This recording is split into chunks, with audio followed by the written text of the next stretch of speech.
Sọ̀rọ̀ wọn wá padà máa gbọ́ ètò wa. Ṣẹ́rí àwọn Nigerians, ẹ jẹ́ ká realize one thing.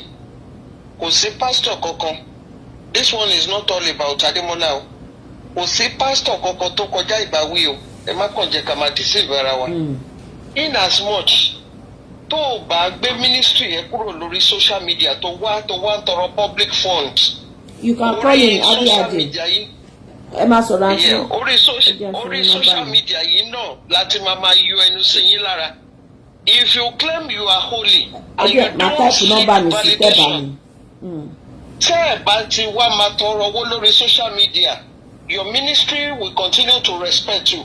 But in as much as it's all about ṣáná lifeline kó wá máa bá wa sọ pé wàrí ànúgbà kan at the end of the day tí wàá wá pin ní account here, we will continue to trash you people on social media. Exactly. And we will not stop giving enlightenment until tí orí yín bá pé.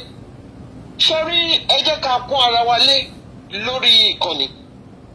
Tó bá ti mọ̀ wípé ibi tí wọ́n ti ń sọ̀rọ̀ pásítọ̀ tó dẹ̀ fẹ́ kí inú ẹ tó fẹ́ kí orí ta ẹ́ tí ò dẹ̀ fẹ́ kí ẹ̀jẹ̀ rush sí ọpọlọ ẹ, please do one thing for us, waka pass. For you to continue to go on somebody's platform, tí o gbé sàrẹ́ kọjá mọ́ṣáláṣí tó wà báyìí, not only you are rude, you are equally sick. You have every right to waka pass, or you can press your block button. Èèyàn kan ò lè máa banújẹ́ kí èèyàn kan máa believe pé you are all and all. Ọlọ́run nìkan òun ni Mr. Know It All. Ọlọ́run nìkan òun ni Mr. Do No Mistakes.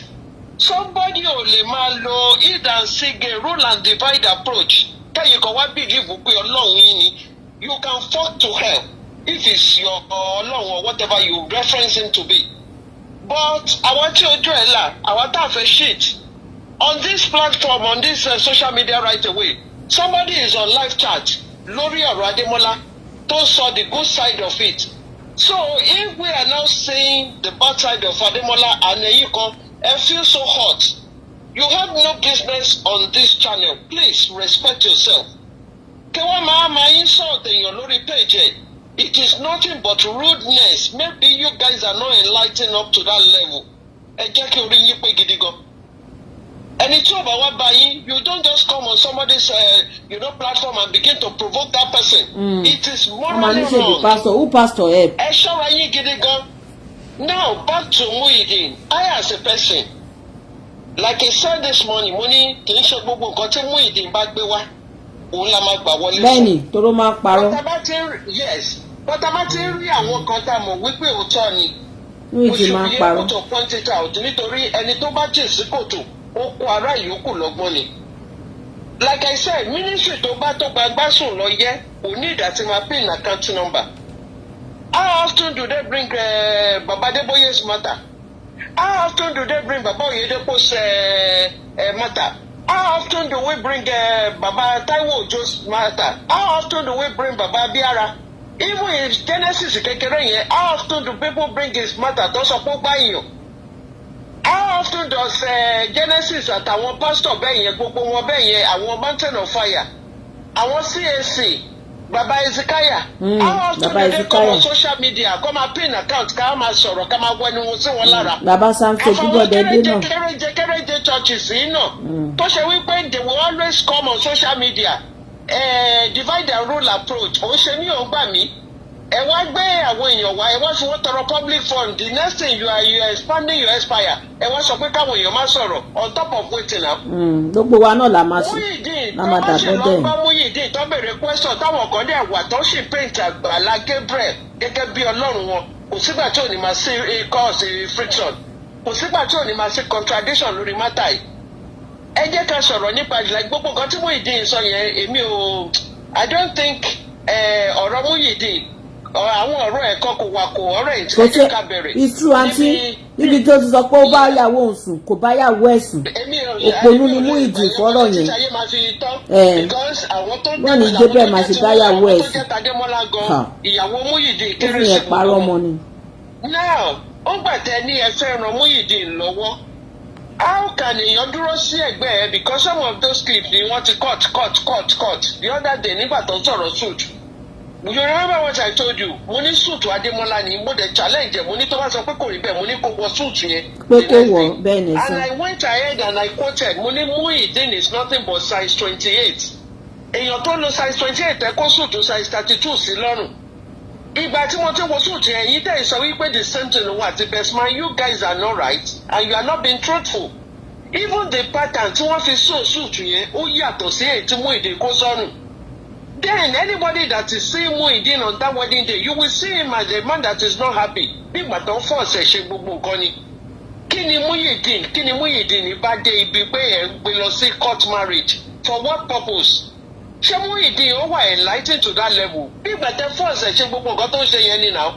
It was this same Adémọ́lá ló wá lóní ọ̀rọ̀ tó ń tọ̀rọ̀ ẹ̀kọ́ ni ọ̀rọ̀ ìyàwó. You know somebody that's supposed to be rehabilitated kẹfì síbi kan tẹ́ bá tiẹ̀ fẹ́ kó ṣòwò igbó kó lọ kọ́ bá ṣe ń tajà ẹ̀ pákéjì ọ̀rọ̀ wedding fún òun náà wọ́n ti kọ́kọ́ gbé ọmọbìnrin kan wá ní last year tó sọ pé àforí àfọrùn all of a sudden ló tún pé eléyìí wá. You guys sold the idea into his senses. So whatever he now came out to say about Agbala Gabriel ó wà justified but irọ́ lèmi ò fẹ́. Now let's come to ọ̀rọ̀ 300,000 tí wọ́n sọ tán ní kó wá ṣe account. How do you give somebody 300,000 in this present day Nigeria? Ṣé 300,000 ní ilẹ̀ Yorùbá tó bá fẹ́ dáná whether you are poor you are rich ẹ jẹ́ ká sọ tòótọ́ ṣé 300,000 ó tó? Ẹ wá sọ fún wa sí pé nínú 300,000 yẹn aṣọ tọkọ àtìyàwó wọ̀ for engagement wedding gown ìyàwó àti bàtà àti gbogbo ẹ̀ nínú 300,000 ẹ dẹ̀ pẹ́rù lọ sílé àná ẹ wá sọ pé kò yẹ kó ná owó yẹn tán. Lẹ́tà ẹ̀sìn la tó gbọ́ pé ìyàwó wà níbẹ̀ yẹn. Àwọn tó bá ń sọ wípé kí ni ọmọbìnrin yẹn ṣèṣe nílé inú ilé yẹn it's like they don't really know what they are talking about. Ṣé ẹ mọ ìtumọ̀ court marriage ni? Whether marriage foríṣọ́pọ̀ o, whether wọ́n marry lẹ́ni ọkọ kú lọ́la, automatically wọ́n máa jọ pé gbogbo kinní yẹn equal fún wọn ni. So Ìbùkún still living in that house is still within a boundary. Wọ́n lé ẹjẹ́ lọ́mọlọ́mọ jókòó tí wọ́n lọ ìbáfẹ́ Muideen nítorí pé wọ́n kọ́lé fún bóun ṣe ronú tiẹ̀ nìyẹn. But some of you are saying pé kó lọ bá Muideen nínú ibi tó wà nínú one room tóun náà gbẹnu wá sórí social media tó ń sọ wípé for better for worse. Kí ni Muideen mọ̀ tó ń jẹ́ for better for worse tó máa yẹ pé Àgbàlá ló upgrade ẹ̀? Ẹ ti migrate Muideen ẹ ti upscale to his level. Ohun tí Muideen ń ṣe sí ó ti ju iṣẹ́ apá ẹ̀ lọ. How can somebody that is living in his own house wọ́n wà lọ́gbà one room wọ́n wá sọ pé ìyàwó ẹ̀ o wọ́n tún wá tààmú Christianity àwọn àfáà olóríkórí tí wọ́n mọ nǹkan tó kàn nínú ọ̀rọ̀ wọn wọ́n tàn ní àwọn Christian wọ́n ní ó lọ.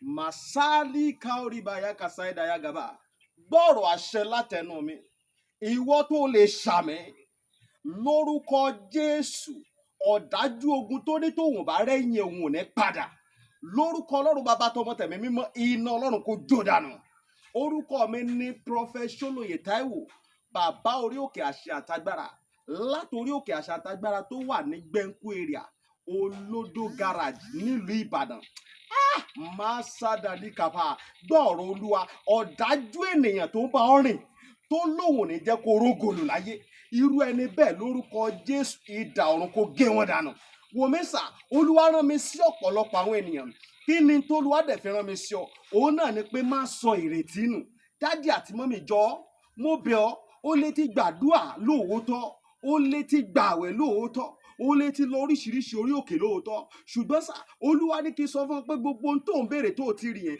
má sọ̀rọ̀ ìtínú tó bá ṣeé ṣe oh my God tí Jésù bá lè jí Lásárù òkú ọjọ́ mẹ́ta òkú tó ti kú fún ọjọ́ mẹ́ta tó ti ń rùn táwọn èèyàn ti ń wò pé báwo làwọn ṣe fẹ́ ṣe tí agbára Ọlọ́run bá lè jí òkú yẹn dìde gbogbo ohun tí wọn náà ń lé tó dàbí pé kò tí tẹ̀ ọ́ lọ́wọ́ máa sádàlíkàbà Olúwa ló máa ṣe fún ọ gbọ́ mi sà ṣégbéyàwó tiẹ̀ gangan òun ló dàrú ni oh my God ṣé iṣẹ́ lòun wá tó ò tí ì rí Masadali kaparibaya kasaidaya ṣé ìgbéga ló ń wá lẹ́nu iṣẹ́ tó ti rí kí ló ń tó o ti ń dààmú káàkiri ṣọmọ tó ti ẹ̀bí ló ń fún ọ ní wàhálà ní gbogbo ìgbà tó o ti lọ káàkiri tó dàbí pé o ti rí ọ̀nà àbáyọ Olúwa ní kí n sọ fún ọ pé má sọ ìrètí nù wòmísà o ò tí ì pàdé ẹni tá a rán sí ọ ni òun ló fà á ṣùgbọ́n Olúwa rán mi sọ pé àkókò rẹ ti tó òun fẹ́ tú ọ sílẹ̀ nínú gbogbo àjàgà ogun èyí tí ayé rẹ wà ẹnìkan máa ṣàmì gbọ́ọ̀rọ̀ Olúwa gbogbo àjàgà ogun lórí ayé rẹ,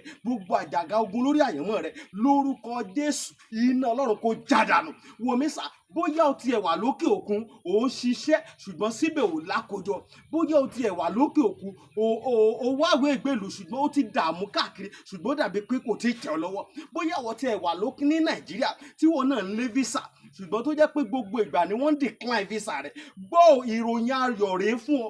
Olúwa ló fẹ́ yọ̀ǹda rẹ̀ fún ọ pẹ̀lú ọwọ́ agbára. Mi ò ní àkókò tó pọ̀ ṣùgbọ́n t'Olúwa rán mi ní sí ọ ni pé jẹ́ a jọ gbàdúrà papọ̀, jẹ́ a jọ wá ojú Olúwa. Kí ni orísun ogun tó ń jà ọ́ gan?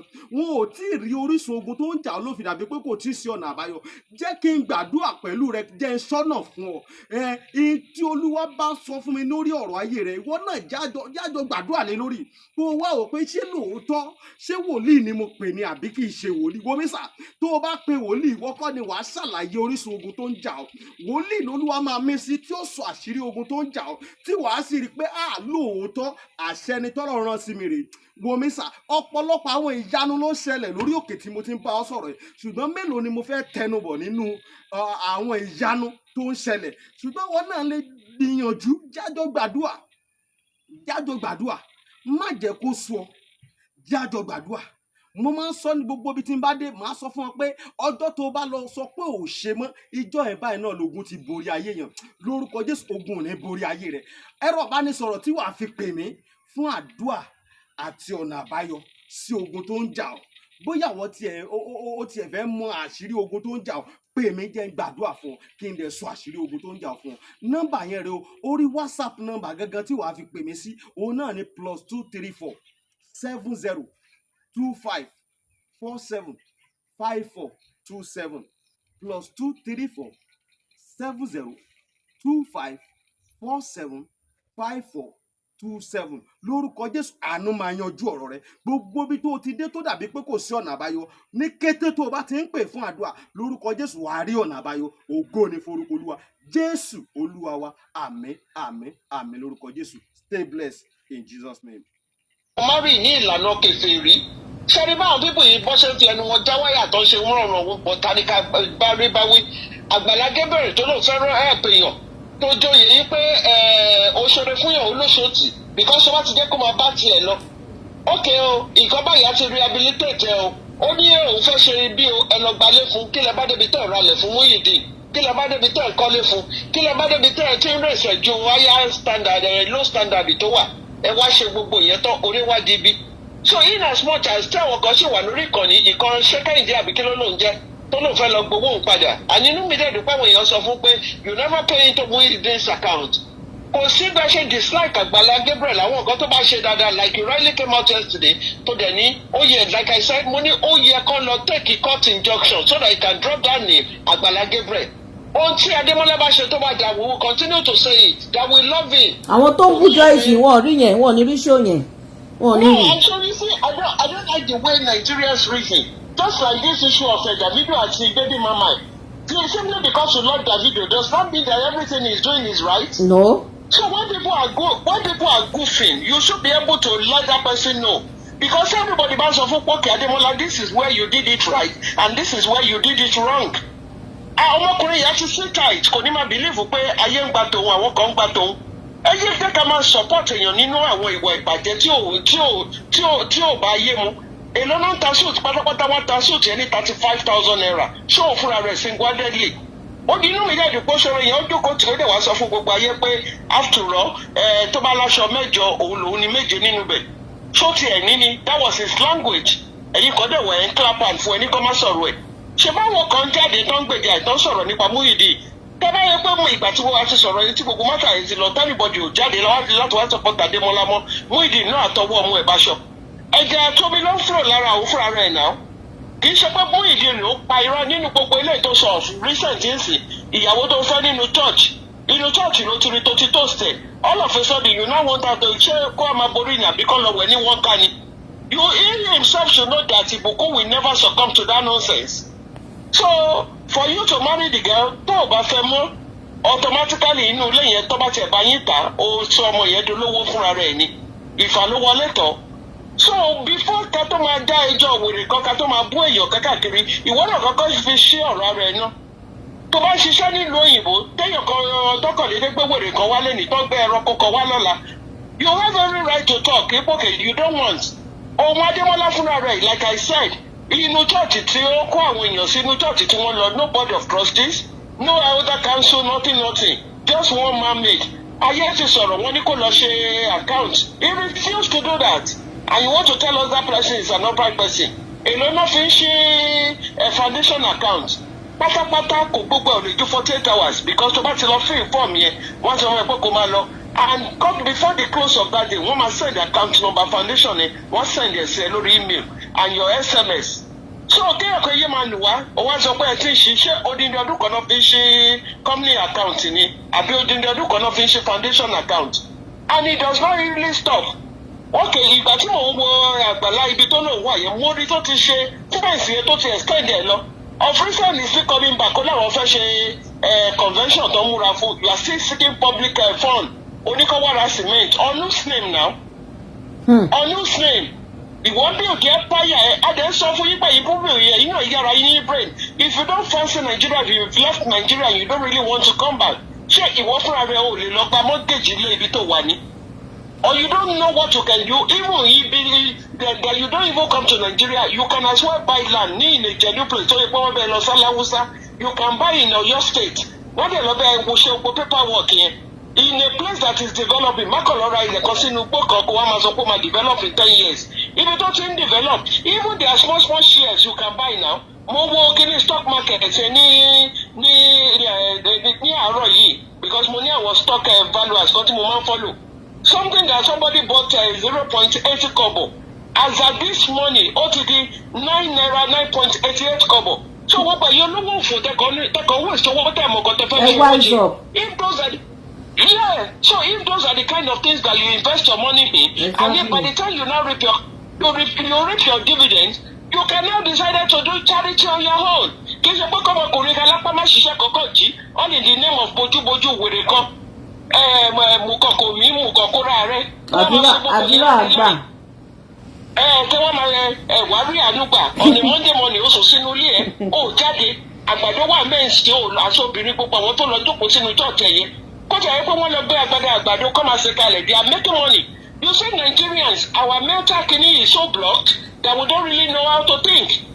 Àwọn kan wà nínú bẹ̀rẹ̀ tó ṣe pé they will do well láti máa ṣe àgbàdo máa yan àgbàdo. Even this ọ̀dùnkún of a thing that they can fry and make money. Wọ́n wà níbi tó ti ń bẹ̀ kékeré. I never chop since morning. And na the garri me and my pikin drink. And na the last of the wedding house na we leak. You know those kind nonsense ways of life. Táwọn èèyàn ṣe kákàkiri. Ẹ̀yin kò ẹ̀dẹ̀ máa larí mọ́ gbogbo nonsense ẹ̀. And this thing has turned a lot of people into unnecessary lazy bones. And because wọ́n believe pé táwọn bá ti wá sórí social media tó bá kàn ti sọ story kan. You know. Because somebody is doing it and is making money out of it, ẹ wo gba àwọn àáfà level, ẹ wo gba àwọn pastor kéréje anywhere belle face pastors, táwọn náà ti do ní charity ọ̀sán gangan. It's because somebody is doing it and we are not really seeing anything bad in what that person is doing. Ẹ jẹ́ ká jẹ́ra wa ní brain now. Bá ṣe ń sọ̀rọ̀ yìí tó bá ti mọ̀ pé ò láìkí wọ́n ò dẹ̀ gbọ́ gbogbo owó tá à ń sọ, it is not by force, waka pass. Ṣùgbọ́n pé kó wá sórí platform wa máa bú èbú. Àwọn náà gbé fún ẹ ní o fire for fire ẹ má jà bá débi pé a máa fi ra wa ré lórí ìkànnì. When somebody is saying something and you don't really like it waka pass kì í ṣe pé ká wá sọ di PDP versus APC. Who is Ademola that he cannot be language? Who is Ademola? Who calls him? Who wọ́n rántí ọ̀dẹ́ ẹ̀ adé sọ fún yín pẹ̀lú gbogbo nonsense tẹ̀ ń ṣe kiri ṣé wọ́n ṣe má yẹ̀wò fún yín ni tó dẹ̀ mú yín bẹ̀yẹn tó yẹ kẹ́lẹ̀ think straight. People should wake up from their slumber. Somebody will just come online and tell you people that he is praying for you. Kí ló dé tó wọ́n gbàdúrà fún ara ẹ̀ náà? Ẹ̀rọ bóyá ó ti wà mámẹ́, ó ti wà made up. Àǹtí, mo láìkí kọ́mẹ̀tì ẹni ìbàjẹ́. Ẹni tó pe rẹ̀ olóore sọ́ǹtì yìí. Ẹ jẹ́ nǹkan fún yín kẹgbọ́n. Ó ní olóore, ó ti cut. Ó ní olóore ọmọ ológo ní. Only somebody said it that those people in Nigeria, most of them have a rusty mentality. That is why they see Gabriel. Only that's why they see Gabriel as Olore. Olórí. When they use public fund, òun ẹ̀ láti property ẹ̀. Obìnrin bíúdì obìnrin kó property jọ. Ṣèbá tuntun òdi pé máa mú tẹ máa di kiri bíi bàbá Sùwé ẹ múra sí i. Ṣèbá sọ fún yín ẹlẹ́ẹ̀ní gbọ́ ẹ̀ nígbà ẹ múra sí i. Máyẹ̀wò ṣiṣẹ́ nínú ayé yín wọ́n ti kàn yín mọ́lẹ̀. Ojú làárọ̀ kò tó ọjọ́ ọ̀la wa Yorùbá ìfẹ́ wake up nù.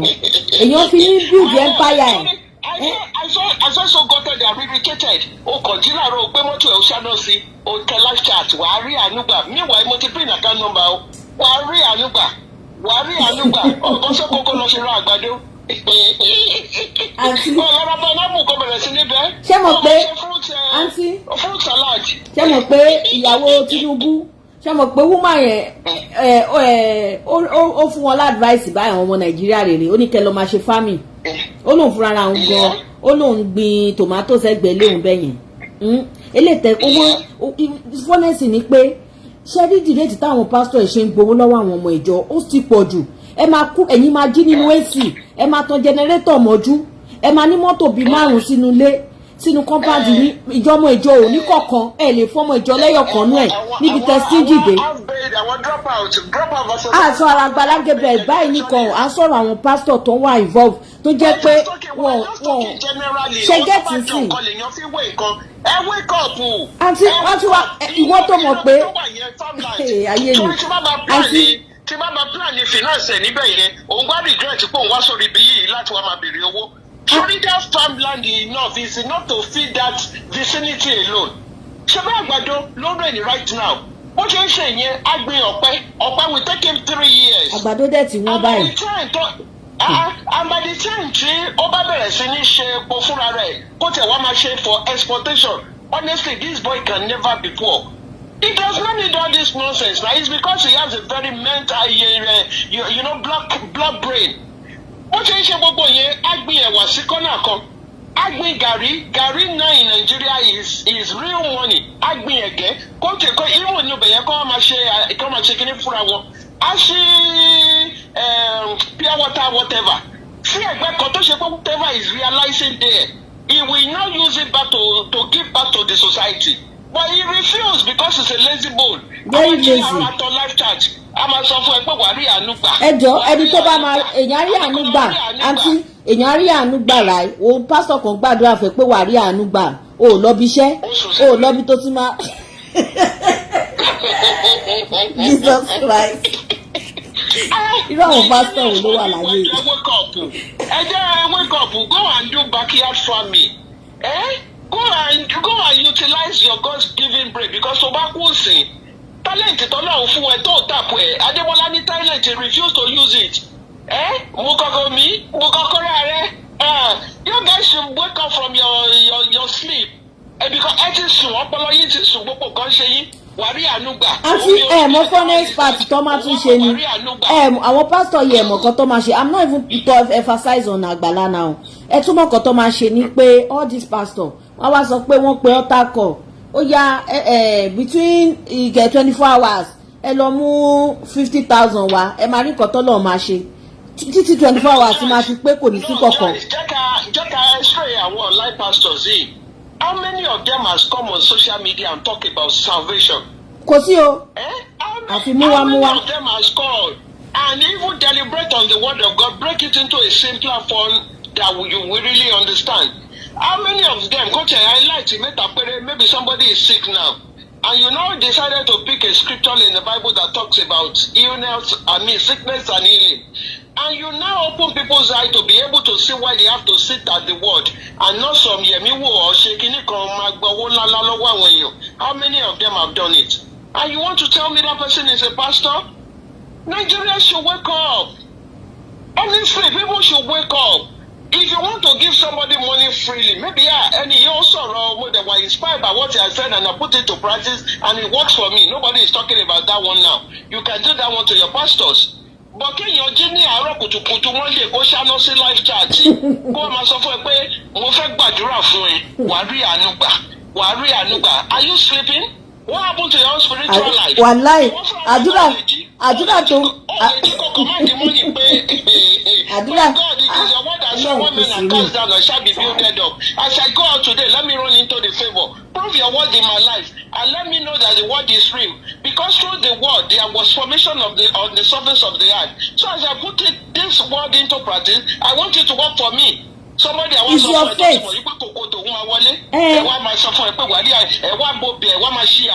You guys are lazy and at the same time you don't really know what is wrong with you. Ẹ fẹnu yín gbàdúrà kẹni fèètì ẹ má máa àyìnbó kan tó ládùúrà yín àgbà ṣáàdúrà tiẹ̀ ti gbà tádùúrà tiẹ̀ bá gbà ṣó máa fa àwọn èèyàn jáde lórí social media.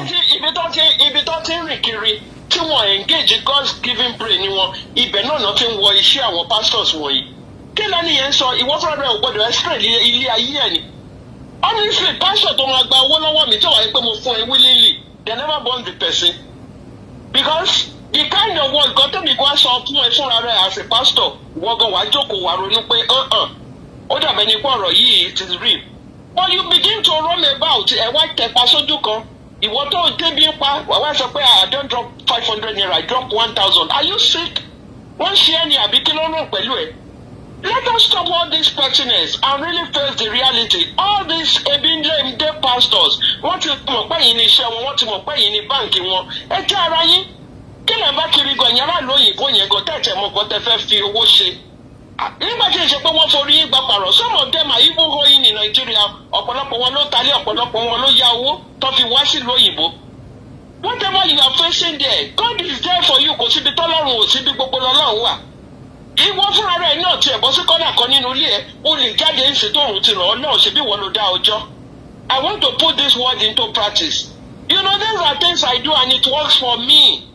So ìwọ tó ṣe afẹ́ sọ fún mi pé na this and if somebody decided to give you unnecessary vision for your life ìwọ gan ò gbọdọ̀ reject ẹni. Kò sọ pé this is not the will of God for my life.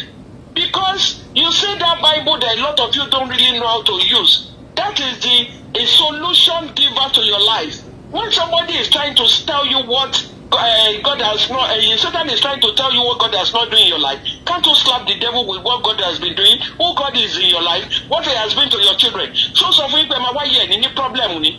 Kí ló dé tí èèyàn kan wá sọ ẹ́ di gẹ̀gẹ̀ títà wá máa ràmbú sórí yín? Ẹ wá sọ ẹ lẹ́nu lára bíi tí yín ẹ sọ di Ọlọ́run. Anyone tọ́lọ̀ nǹkan bá máa rán sí ẹ gan kò ní cost ẹ ní anything. Á dúró tì ẹ́. Títí tó gbóyè máa fi ṣe aṣọ fún ẹ pé do this do that. Learn how to command the day as you wake up from your bed. First give thanks to God. Kì í ṣe pé kò lọ gbé fóònù yẹn kò máa wo ògbó òfófó tó ti ṣẹlẹ̀ kílẹ̀ tó mọ́. Thank God for the life He has given to you. Thank God for who He is in your life and commit your ways. He said when you commit your ways into the hands of the living God, you will prosper. Ohun tí Bíbélì sọ fún wa nìyẹn kì í ṣe man-made handout tí wọ́n wá twist the Bible. Àwọn pastors tí wọn mọ ọ̀rọ̀ náà wá jí wàá rí ànígbà ọmọ kankan wàá rí ànígbà àní ọlọ́ṣẹ́ rere lóde ayé tani òun agbárí ìwọ obìnrin yẹn tó ti wọ́n ọmọ ọjọ́ pípẹ́ Ọlọ́run sọ fún ẹ kó o ti dé sínú ayé ẹ ó rẹ bí convention wa ṣe ń bọ̀ yìí àní wàá rí ànígbà ìyanu máa ṣẹlẹ̀ àmọ́ àní ìdí sìmẹ́ǹtì bíi 10 àní ìwọ náà tiẹ̀ bọ́lọ́run dòwò pọ̀ lórí pé o ti sick ìwọ bọ́lọ́run dòwò pọ̀ ẹ ti wọṣẹ́ nìyẹn náà. Àní lórí pé o fẹ́ fún mínísírì lówó o fẹ́ bá wa dá sí iṣẹ́ Ọlọ́run yẹn ìwọ náà ó yá commit ara ẹ nígbà tó Ọlọ́run sọ fún ẹ pé when you seek me you shall find me. Ó ní when you ask I shall give to you náà kò máa sọ fún ẹ pé through a third party ẹ̀yin pípù yìí ẹ lọ́mọ Ọlọ́run fúnra yín. Ẹ má kàn jẹ́ kéèyàn kọ́kọ́ máa fi àwọn ibi tó dùn nínú Bible. God never told us he said in life we are going to see trials and tribulation. Ó ní but fear not I have overcome the world. Ask for the gift of Holy Spirit to interpret the Bible to you and break it into simplest form. And you will find out that you break away from this man-made religion, man-made doctrine. Tó ti fi bo ayé yín, ẹni tó yẹ tó máa dúwọ̀ ẹ̀ níbi àgbàdo sísun tó ń fresh lọ́wọ́lọ́wọ́ ìbẹ́ ní ìgbàdo. Wà wá lọ jókòó ara ẹ̀ sínú òórùn. Wọ́n wá fún ẹ, àgbà àwọn tẹ́jọ́ jókòó tira yín ẹ̀ máa nù para yín. Wọ́n wá máa mú ẹ̀ta lé wọ́n tó wá máa nà yín bí ẹran níbẹ̀. Wọ́n máa lé yín wọ́n ní ẹ kúrò, wọ́n á lé yín bí sáńsá àtàlárìn kiri. Tó yẹ kó ti pa owó bí Nàìjíríà ṣe le tó yìí a lot of people they are really dabbling into things you can break it into so small. Mo ń wo kíní kan lórí net lánàá mo wá sọ pé Nigerians we are so blessed iṣu tuntun ti ń jáde lóòótọ́ pọ̀ tó sì wọ́n dẹ̀ break ẹ̀ wọ́n break it according to bí ipa olúkálukú ṣe tó. Even the same thing bread ẹlòmíì fi tiẹ̀ sínú ziploc and people will buy according to kò sí problem tá a bára wa tọ́lọ́run ò good sí wa ní Nàìjíríà láti ṣọ̀nà àbáyọ but God's people they are so destroyed for lack of knowledge. Ẹ̀wá lọ máa ẹ̀wá lè wá ṣiṣẹ́ kó tó sọ bills kó tó ṣe gbogbo ẹ̀ kí ló kù fún ẹ wà lọ máa wọ iṣẹ́ èèyàn kan máa sọ fún ẹ kó dìgbà tó bá sọ ètò di ministry kọ́nà ẹ̀ tó là. A lot of people náà ti pasápasáyé níbi gbogbo àwọn man-made doctrine yìí wọ́n máa sọ fún ẹ pé iṣẹ́ kíní kan ni àwọn fẹ́ bẹ́ẹ̀ ṣe àìwọ́ náà wá dẹ̀ lárí mọ́ ẹ̀wá máa kó owó gbówó wọ́n tún wá migrate á ní ọṣẹ ìyọnu ìwọ fúnra rẹ̀ gan ò dẹ̀ mú ordinary soap wẹ̀. Ìwọ ò lè tọ́ọ̀nù kóòkì lásán kó tọ́ọ̀nù ẹ̀ ti blood of Jesus Christ kó fi káńtà gbogbo nǹkan tó ń ṣe ẹ́. Wake up. Ẹ gbọ́ tí àǹtí ẹ gbọ́ tí PA Egbin Ọ̀run tó sọ nínú àwọn fídíò tó ṣe lẹ́nu last week yẹn ó ní pé Egbin Ọ̀run bó ṣe ń ṣe spiritual bó ṣe ń ṣe iṣẹ́ spiritual máa ṣe iṣẹ́ ìyọnu iṣẹ́ kàtílówó tó ń ṣe gbogbo kinní yẹn ó ní pé ó ní irúgbà tó sì kì í gbà yẹn àbígbà kan tó lọ ṣubú yẹn ó ní pé kó ṣe àwọn iṣẹ́ yẹn gan kó lò fara ẹ̀ ó ní kó lò ẹjọ́ kí ni reason táwọn tó ń tí wọ́n pera wọn ní wòlíì. iṣẹ́ wo sórí the first thing tí èṣù máa fi bà wá láyé jẹ́ òní pé àkọ́kọ́ put to fear o jẹ́ Christian ni o jẹ́ Muslim ni o kọ́kọ́ béèrè for the spirit of discernment tí wàá lè fi tako fear ẹ̀ you know the spirit of fear is nothing but a useless spirit tó bá ti kọ́kọ́ kó ẹ̀rù yẹn sí ẹ o ti bẹ̀rẹ̀ sí ní wá ọ̀nà àbáyọ wà wá gbàgbé láti ẹ̀ ti fèsì Ọlọ́run ẹ pé Ọlọ́run this is what I'm going through ẹ wá máa wá ìrànlọ́wọ́ kiri níbi tí ò sí ìrànlọ́wọ́ somebody that just drop out from school tó ní Ọlọ́run pé òun kí tẹ́ ẹ ṣe pé Ọlọ́run ò lè pé illiterate but when you look at these people lifestyle and you see their hand is full of confusion gbogbo nǹkan tí ọmọkùnrin yìí tó ń kójọ nílùú Ìbàdàn yẹn mélòó ló níyàwó ẹ̀kan lè sustain aṣíwèrè èèyàn ó ń kó ọ̀rọ̀ jọ kò mọ ọmọ ẹni tó máa kó lọ ẹ jọ gbogbo bá ṣe ń sọ yìí we don't hate anybody but what we hate is cheating what we hate is fraud. I pray Lord that God will open our senses to the right ways of living and by the time tí gbogbo our wise anybody ò ní fall mugu ní ara ibi tá a wà yìí.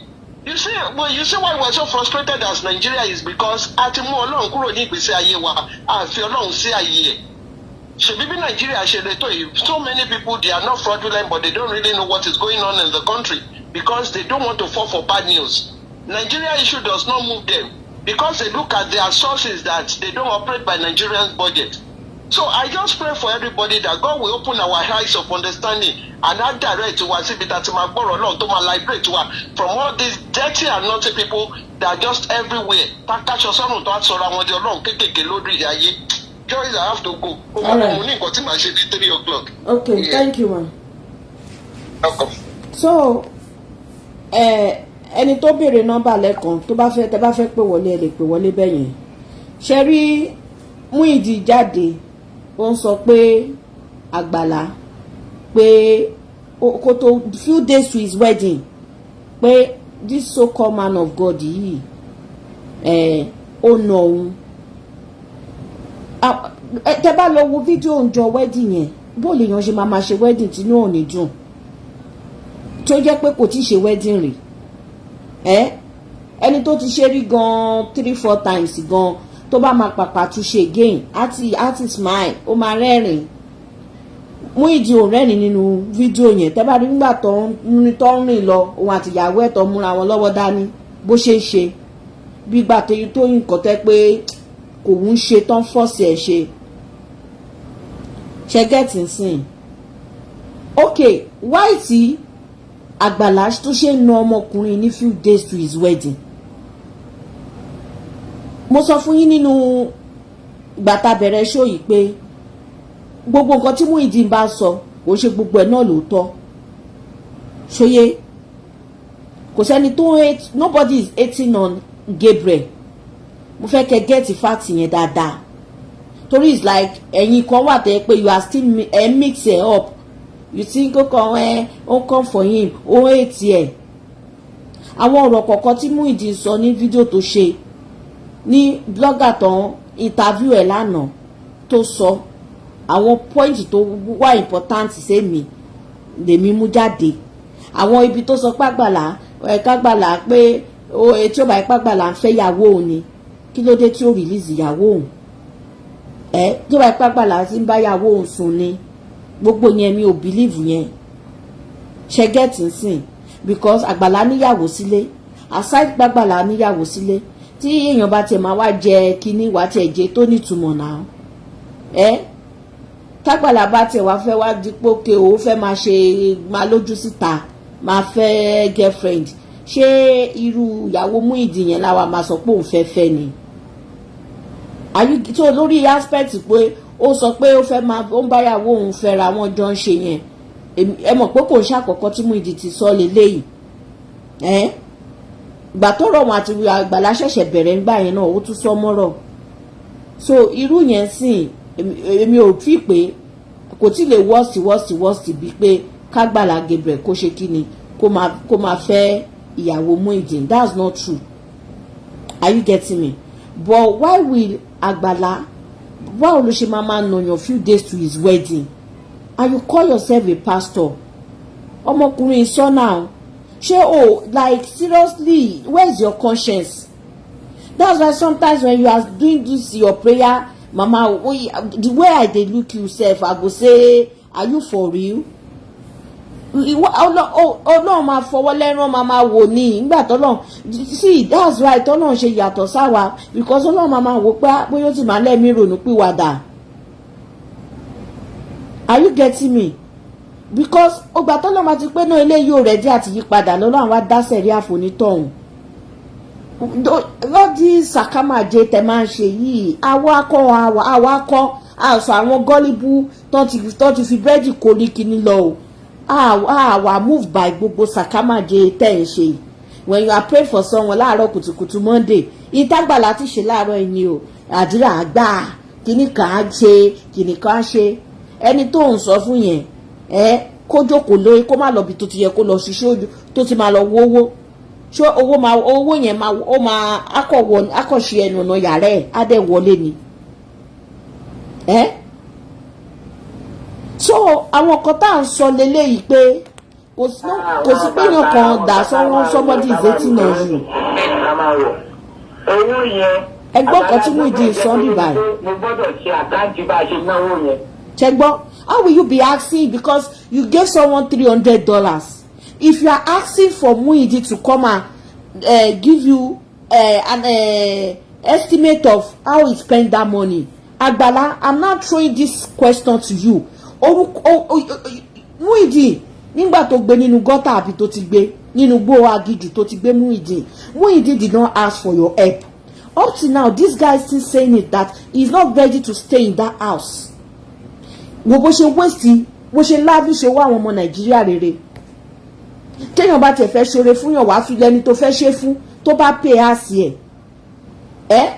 O fún yàn oríyàn oníkúṣe lè ràn lọ́wọ́ tí o lè ṣe kinní kan. Ó dẹ̀ ní pókẹ́ ẹ gba phone number ojúwe church ẹ fún ẹnìyàn ò wá.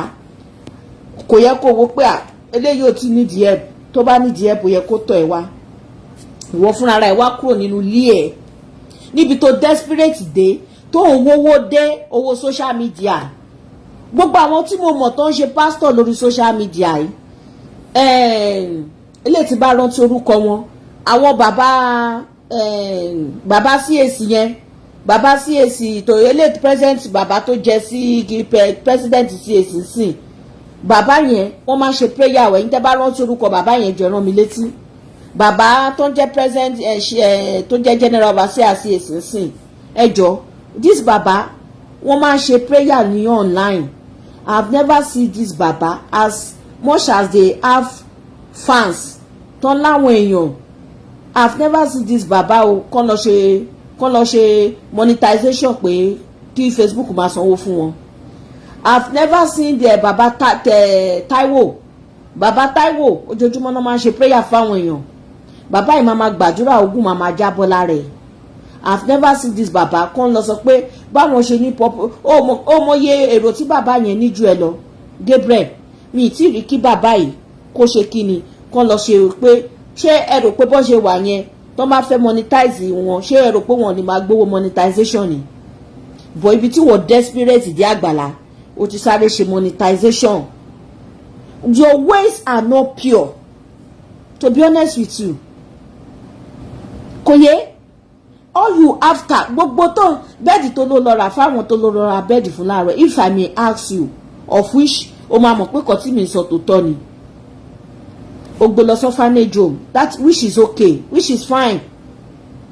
Ṣóyé, but tá bá sọ mattress tó ló donate tẹ́lọ́rọ̀ tó ló rà tó kó lọ yẹn, àwọn tó ń dáwó fún ẹ, àwọn ìyá tó ń dáwó fún ẹ lábẹ́lẹ̀, àwọn godmother ìsọnù ẹ, àwọn náà kówó yẹn fún ẹ tó lọ fi rà.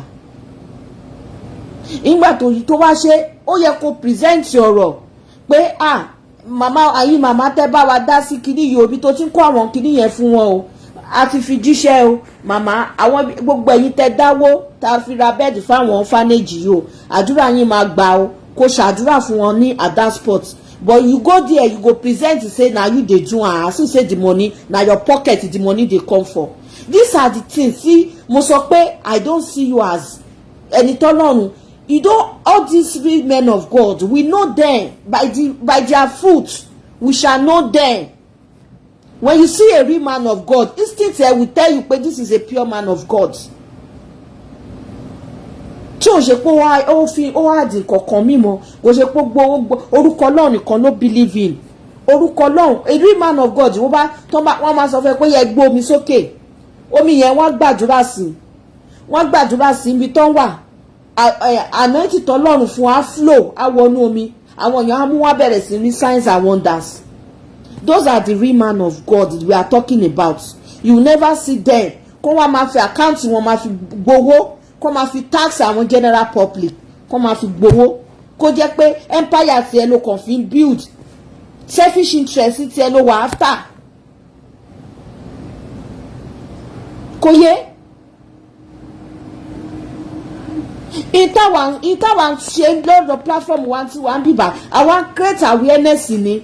Ẹ̀yin tẹ́ bá ti sunú yín, ó máa ríǹgì létí yín pé ọmọbìnrin kan dẹ̀ ń sọ ń gbà yẹn o, etí wọn ló di o. Wọ́n rò pé òótọ́ pé àwọn fipò òótọ́ ló gbé dání ni. Bó lèèyàn ṣe máa pè rẹ̀ ní ìránṣẹ́ Ọlọ́run tó jẹ́ pé few days to someone's wedding, whatever tí Muideen ò bá ṣe is an adult. Ìkọyìn ọba bí ẹnu tó jẹ́ pé ó trigger ẹ̀ ṣó wá yẹ kó máa nà ni. So nínà tí a rí ẹbí abájọ tí ń gbà tọmọ yẹn tẹ́ bá rí pé ìyá Muideen fúnra rẹ̀ èèyàn pupa ni. Muideen fúnra rẹ̀ ó pupa. Òun Bódìjà ló ti ṣá ojú ẹ̀ ní málámálá. Gbogbo ojú ẹ̀ tó dúdú yẹn ẹni tó bá wọṣọ tẹ́ ẹ̀ bá rí flesh ẹ̀ rò pé bó ṣe dúdú lójú yẹn ló ṣe dúdú lára. Ọjọ́ tọmọkùnrin yẹn tọ́nà ẹ̀yìn ẹ̀ pé kí kán wọ ẹ̀yìn òun ẹ rí gbogbo àìrè wọ́n ṣe fúnlẹ́gba. Ó wá rò pé ìwọ fúnra rẹ̀ gbogbo ètò tí ń ṣe tó ń pàṣípàṣì tó ń ṣe bí present bí pé everything is alright yẹn Agbala, you need to come and tender public apology to Muideen. Mere fact pé ó nà ọ́ lẹ́gba yẹn tí wọn náà tó dẹ̀ deny ẹ̀ ẹlẹ́dàá ọmọkùnrin yẹn kò lè forgive ẹ. I'm telling you this. Ó yẹ káwọn pastor tó bá àwọn senior pastor tó bá rìnrìn lọ́dọ̀ ó yẹ kán lọ sọ fún ẹ. Bó bá ṣe máa pè bóyá kó wá bó ṣe máa bẹ̀ wá sílé ẹ̀ ń bẹ̀ yẹn ni inú church ẹ̀ ń bẹ̀ yẹn ni kó tender apology kọ́mọkùnrin yẹn kó forgive ẹ. How will you be bó lèèyàn ṣe máa nàyàn tó máa nàyàn few days to his wedding. O de wa obi tó pretend dé ọjọ́ wedding yẹn ìwọ ló tún so wọ́n o. Ó mọ̀ pé bọ̀bọ́ yẹn gan kò ní máa finú tó da ṣàdúrà fún ẹ. After ìgbà ò lè ṣe wedding ó so wọ́n papọ̀ ní March ìgbà tó máa fi di early June Muideen ó kàn lò 2-3 months bẹ́ẹ̀ yẹn ó japa because he's not happy. Èló náà kò fún yín kẹlọ fún all in the name of pé Christianity. Ṣé bọ́lá ṣe sọ pé kẹ́ máa ṣe nìyẹn ni. Àti ẹrù ìyàwó 300,000. Ní kí Muideen Muideen wa máa àkáǹtì fowó tó 300. Can you imagine? Ìwọ fúnra rẹ̀ owó tó gbà lórúkọ ẹ̀ ó fi cash out burúkú. Muideen powó fún ẹ. Àti aṣọ engagement.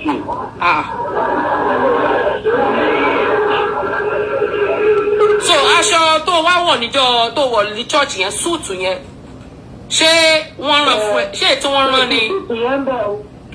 Òsì suit yẹn ní owó nínú 300,000 tí wọ́n kó fún wa o.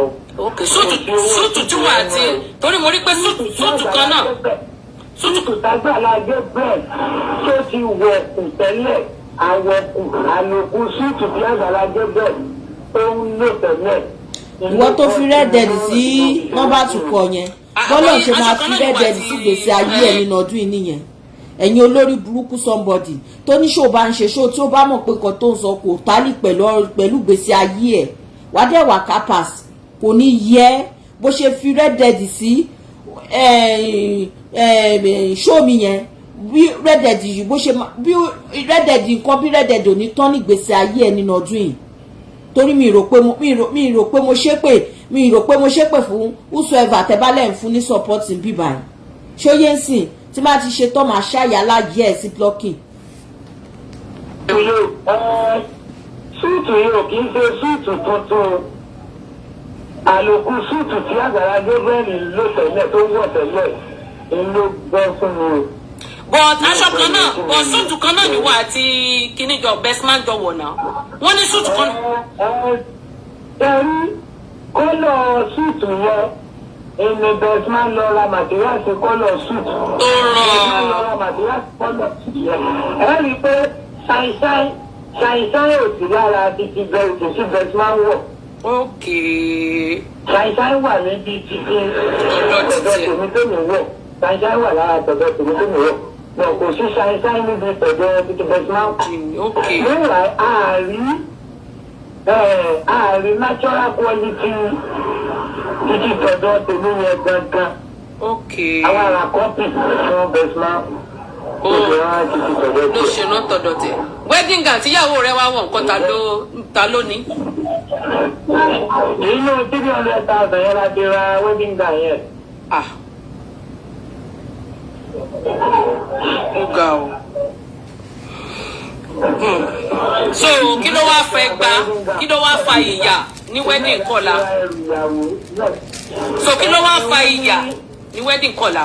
Wọ́n ní kò yẹ ká àkọ́kọ́ wọ́n ní kò yẹ ká ná 300,000 yẹn tán lórí àwọn nǹkan wedding aṣọ wedding bàtà gbogbo nǹkan kàdáàrà àti ẹrù ìyàwó lára gbogbo wọ́n ní kò yẹ ká àtàkọ́ àwọn wedding àti wedding àti gbogbo ṣá wọ́n ní kò yẹ ká ná 300,000 tán. Ṣé yẹn ló wá fẹ́ gbà fún wọn? Ẹ̀kejì tó wá tún ni wípé wọ́n tún wá sọ pé ta ló fún mi ní ọ̀dà pé kí n fi mọ́mì mi lọ sí bus stop. Ibi tí wọ́n ti máa wọ mọ́tò. So ìdí tán fi nà ẹ́ nìyẹn níjọ́ wedding kọ́la. Bẹ́ẹ̀ni ẹ̀sùn méjì káàkiri mi lọ́rùn tó ti nà mí ní alẹ́ ẹjọ́ wedding kọ́la mi. Ilé ìjọ kínú mi dùn ní ọjọ́. Pásítọ̀ yín nìyẹn pásítọ̀ tẹ́ ẹ̀ ń pọ́nlé. Mi ò wá sí rárá. Ẹ̀yin gọ́líbù tó jẹ́ pé nǹkan tó ń ṣe náà lè ṣe nígbà tí ẹ bá sọ pé nǹkan tó ṣe yẹn dáa bó ṣe nà Muideen. Ìyàwó ẹ̀ wà lágbàlá Gabriel Agbala Gabriel ló ṣì wà. Muideen lè jọmọ ìyá yín kọ́ máa tìtì ẹ̀ bẹ́ẹ̀ kọ́ máa tìtì Ó ṣì ẹ̀. wà lágbàlá Ó Gabriel. wà lágbára Gabriel. Àbọ̀ ohun Muideen kọ́lẹ̀ ń gbọ́ ṣé just blog ló ń sọ̀rọ̀ yìí àbẹ́mi ni mo interview ẹ̀ àbí tẹ́ ń gbọ́ Muideen ò ti máa sọ tẹ́lẹ̀ gbogbo bó ṣe nà ó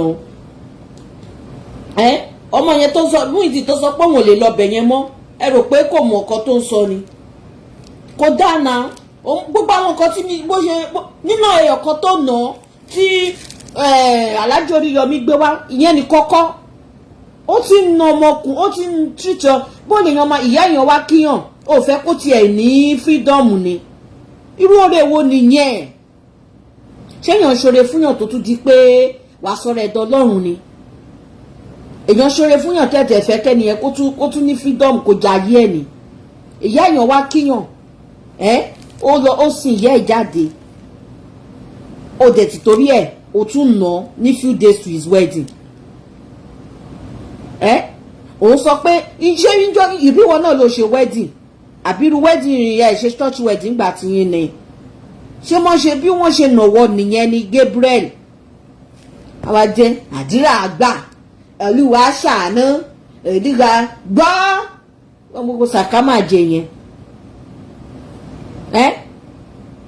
ìkọ́ṣẹ́ǹsì ẹ bó ṣe ná ọmọkùnrin tó dẹ̀ mọ̀ fún question kan tàlájú Oríyọmí ò bá wa béèrè ńjọ́ yẹn ni pé ó yẹ kó bá wa béèrè mo dẹ̀ mọ̀ pé má yẹn ń cover ẹ̀ ni wọ́n cover ẹ̀ wọ́n ọmọ bàbá yẹn sọ ó ní pé Muideen ṣàlàyé ọ̀rọ̀ wọ́n láwọn àwọn gbóhùn ẹ̀ gan tó má lè bá wa jù kìíní yẹn síta gbogbo wọn náà máa wù ẹ́ tó gbogbo sàkámàjẹ tó ń ṣe wọ́n kàn máa yín mu ni pé kí ni eléyìí pásítọ̀ wò léléyìí wọ́n ní àbí ẹ̀yin ẹ lọ wo fídíò wọn àti Alhaji Oríyọmí ẹ lọ tún fídíò yẹn wò ẹ̀gbọ́n ìtí mi sọ yìí ẹ mọ̀ pé ìtó legit ni mo sọ fún yín Alhaji Oríyọmí sọ ó ní pé Muideen ó ló sọ àwọn ọ̀rọ̀ fóun gan ó lóun láti rìkọ́ọ̀dì gbogbo ohun yẹn ó ní because ó lórò pé òun wà ní òun ti go live òun nǹkan bẹ́yẹn dẹ̀dẹ̀ Alhaji ò fẹ́ gbé sí live tó ló mọ̀ pé tóun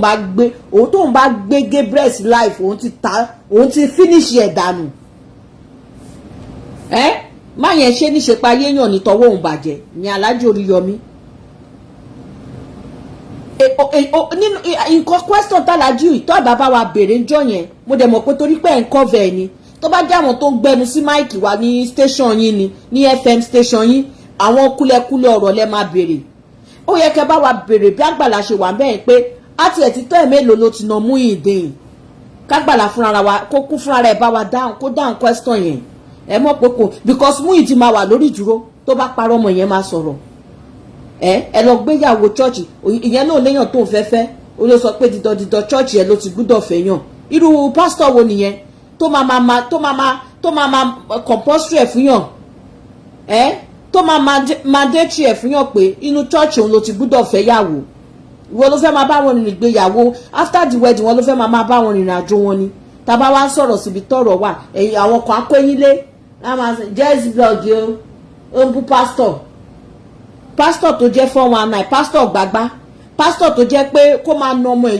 na ọmọ lọ́mọ kó máa na gédé ọkùnrin tó jù lọ ẹ wá sọ àṣẹ rí ká má rí nínú gbogbo nọ́sẹ̀nsì yẹn tá a bá rí nínú gbogbo nọ́sẹ̀nsì yẹn a máa mọ̀ pé pásítọ̀ ní lóòótọ́ kéèyàn tó lè ṣe ọwọ́ sókè máa na woman fin kó èèyàn bí ẹlẹ́ran ara tiẹ̀ ṣé kò ní woman feelings ni ṣé kò ní woman feelings ni Oríyọmí sọ́njọ́ yẹn ó ní tẹ́ bá ráwọn àṣírí tí tó sọ nípa Gabriel fóun few days to his wedding ó bẹ̀ sí ìná eléyìí useless woman ṣóò nìkan ló wà níbẹ̀ ni orí ẹ̀ ti gbálẹ̀ ìwọ block ìwọ tó pẹ́rẹ́ ní Yétúndé yẹn kò ní dáa fún ẹ ẹ̀yin tẹ́ ń dáwó fún àwọn pásítọ̀ tó ń gba yín náà ni tọ́wọ́ ayá tẹ̀ máa pariwo wèrè pé ẹ ti dáwó fún wọn òṣèlú náà gba yín ó pẹ́ kan tó gba yín kí ló ń nà fún kò ń ṣàkọ́kọ́ kò ń ṣe kejì o interview tí wọ́n pe Muideen lánàá fún lélẹ́yìí òun ló tún tún sọ ń bíbà. ṣebí mọ́mí ẹ ṣàmọ̀ sọ̀rọ̀ wedding jọ yẹn so kí ló wá fa kínní ṣebí wọ́n sọ fún mọ́mí ẹ pé wọ́n àbí báwo ni. wọ́n sọ fún mọ́mí mi. so kí wá ló fa lílù torí pé. ṣe rí nǹkan tí mo rí níbi ọ̀rọ̀ yẹn ni wípé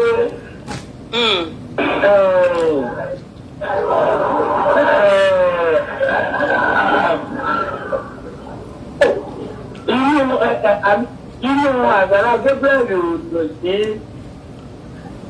gbogbo àwọn nǹkan tó ń ṣe fún mi.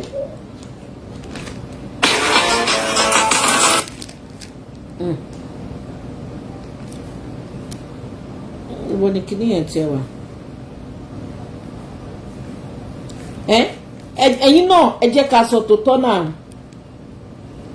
kí ló dé téèyàn á máa na ọmọ nìkejì ẹ̀ láì ṣe bébì gan ṣo tiẹ̀ gbúdọ̀ máa na àna bébì ẹni àrùn ni tó bá bọ́ ọmọ wí èwo ni nínà yọ ẹgbàá lẹ́nu yọ ẹgbàá lọ́la tó bá yá gan ti sọ pé kò ju ẹgbàá lọ. adúpẹ́ o àlàáfíà lè mọ wa o.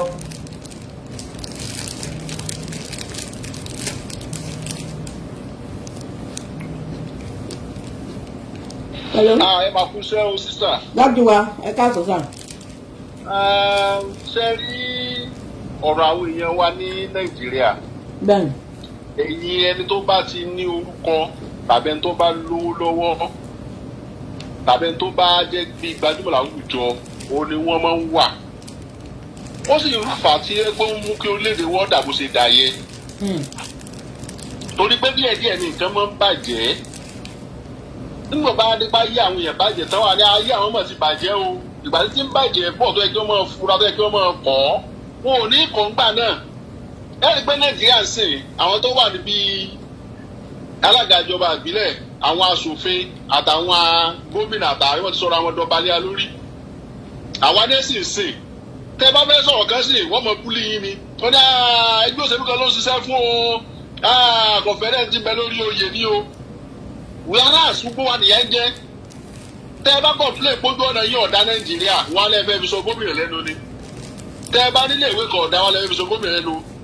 Whereas wọ́n dẹ̀ ní pé kí ni yóò dá lóòótọ́ ṣùgbọ́n torí pé ẹ ti nífẹ̀ẹ́ ni tàbí ẹni ẹ jẹ́ nìkan tó ti hó di ipò ńlá kan ẹ̀yìn rẹ̀ wọ́n wà iná ìlú èdè ṣe fún Muideen yẹn àti Agbala Gabriel kò sẹ́ni tó gbàdúrà pé kí Agbala Gabriel kó ṣubú tó bá fi inú kan ṣe nǹkan tó ń ṣe pẹ̀lú bó ṣe yẹ kó ṣe àmọ́ àgbórí tẹ́tẹ̀lẹ́gbàdà àgbórí tó bẹ̀rẹ̀ sí í ṣe dáadáa gbogbo àlàyé dáa ẹni pàtàkì sẹ́ni tó bẹ̀rẹ̀ sí í hẹ́pù àwọn arúgbó yẹn torí pé àwọn náà bí ìlú ṣe rí ọ̀pọ̀lọpọ̀ wa náà lọ dáwó síbẹ̀ ṣùgbọ́n nígbà tó wá di wípé àwọn wò wípé akọ́dà jẹ́ ti fẹ́ máa fi kíní ṣe business làwọn tún wò pé ọkùnrin yìí ọ̀dà tó ń fi kíní ṣe business ni nígbà tó wá di pé mo ti Muideen ìṣẹ̀lẹ̀ business gidi ó tẹra mọ́ gidi nígbà tó wá di pé ti Muideen ìṣẹ̀lẹ̀ ókè àkọ́kọ́ náà nígbà tẹ́mi ń fi òye gbé ọ̀rọ̀ yẹn lọ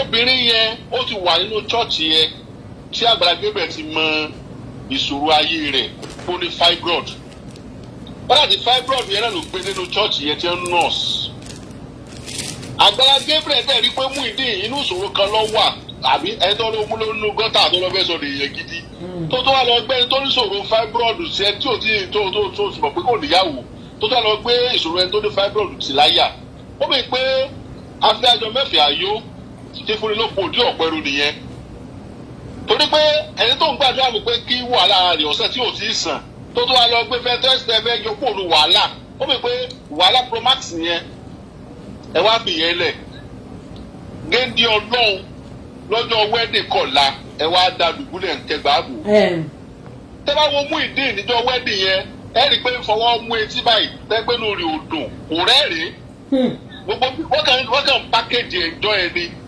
ewé láti fi bóyá pé nǹkan lọ bó ti yẹ kó lọ ṣùgbọ́n nǹkan kan tí mi kàn dùn sí ni pé Muideen ó jáde ó sọ tẹnu ẹ̀ ètò ìjẹ́ kó sọ tẹnu kò ní ìsìn tẹ́ bá ṣàkíyèsí ẹ̀ kí kó ṣe kó lọ bẹ́ẹ̀ ni ẹ̀kan ní ìbẹ̀rẹ̀ pẹ̀pẹ̀ dájú wa ọlọ́gbé igbáàrú rẹ̀ dájú wa mo fẹ́ béèrè nǹkan lọ́wọ́ yín ṣé mo pé tó bá pé Muideen jẹ́ èèyàn kan tí ọpọlọ ò pé tí ò mọ̀ kan tó ń ṣe sà bóyá bí òdìdí kan ṣé mo pé má yìí máa jẹ lọ lára ẹ̀ because a ní gbọ́ gbogbo àwọn àṣírí gbogbo nínà bó ṣe nà ẹ̀ a ní gbọ́ bọ́ọ̀lù ṣe máa ọ̀dà èló ní 300,000 tó yẹ pé tẹ ní Nàìjíríà of today sà téèyàn bá ti lè ṣe owó yẹn àbùkù ti kàn kó wá ní kó máa àkáǹtì fún ìwọ fúnra rẹ̀ tó pé rẹ̀ nínàṣẹ́ Ọlọ́run owó tó gbà lórúkọ ọmọkùnrin ṣó tí wàá bá wa ṣe àkáǹtì lé lórí ìwọ tó ní conscience. wípé iye tó ń gbà ní láti lórí Muideen rèé kò lè ṣe. ó wá ti torí ọwọ́ àná few days to his wedding. torí kí ni. ó tún wá package wedding yẹn fún wa ẹ lọ wo ẹ lọ flash ẹ lọ sórí page wọn ẹ lọ wo wedding yẹn ẹ lọ wo fídíò yẹn padà sà anybody nínú yín ẹ lọ wò this is a man tó jẹ́ pé ibi tí kò ní bẹ̀rù Ọlọ́run dé okay ó ti mọ gbogbo nǹkan tó ti ṣe fún ọmọkùnrin bó ṣe nà ṣebí bó ti ẹ pé kẹtì sún wedding síwájú kẹtì ìwà nǹkan tẹ máa ṣe tínú ẹ máa yọ tó máa wà happy ó wá expect pé kó má gbẹ́rù ẹ̀ kó má sá kúrò ń bẹ̀yẹn àwọn kan wá jáde wọ́n sọ pé ó ṣe lóore irú oore wo nìyẹn ṣó bẹ́ẹ̀ lóore gan tẹ́lẹ̀ ni. ẹni tó bá lọ ṣe lóore kó lóun mẹ́gbẹ̀ẹ́ rẹ̀ lọ́bẹ̀. àbáwẹ̀ bí ẹ̀. tàbí kó náà kó nǹkan lọ síbẹ̀ kí wọ́n máa kẹ́ gbàgbó Agbala Gabriel gan fúnra rẹ̀ sọ́nà lè gbé ìdílé ká máa kẹ́ gbàgbó lẹ́yìn. kó náà rò náà mú ìdí ọ̀dẹ̀ ya wèrè pé báwo ẹ̀ ń fẹ́ gbá fún lóúnjẹ torí dọ́tẹ̀ kọ́kọ́ ló sọ fún yín ó lọ́pọ̀lọ́ òun pé o. ó lòun lè tà ní. wá sí ṣọ́ọ̀ṣì ẹkún lágbẹ́sì kò wá. èyí fúnra yín lọ níbi tó ń desperate dé ni wọ́n ti mọye tó máa fi owó yẹn tó máa fi pa. kò yẹ kó rí bẹ́ẹ̀ àndẹ́ inú ọkùnrin yìí ilé jẹ́ kọ́ ló ṣáájú bẹ́ẹ̀ kẹ́ ẹ ṣe fún ó yẹ kẹ́ ẹ fún ní okòwò owó sẹ́ni tẹ́fàdẹ̀ fún lóko owó sẹ́ni lọ́nà bí ṣe ń rajà rẹ̀ ilé rí gidi ìyá rí gidi ẹ wá ń fi cash ọ̀tọ̀lẹ́sìn náà ọ̀tọ̀lẹ́gbowó eyín ọ̀tọ̀lẹ́gbowó mọ̀lú ọ̀tọ̀lẹ́gbà ti wẹ́dẹ̀ ọ̀tọ̀ ní mami mọ́ so ní ìsìn ẹ wá mú ọmọ ọlọ́mọ ẹ wá ń kẹgbà ààbò ẹ lójoojúmọ́ ẹ wá ní kẹyẹ mọ́ sọ̀rọ̀. nígbà tí èèyàn mọ̀ pé fòun jalè ó fòun powó oníkínú ẹ̀ dùn sí ẹ. ó dé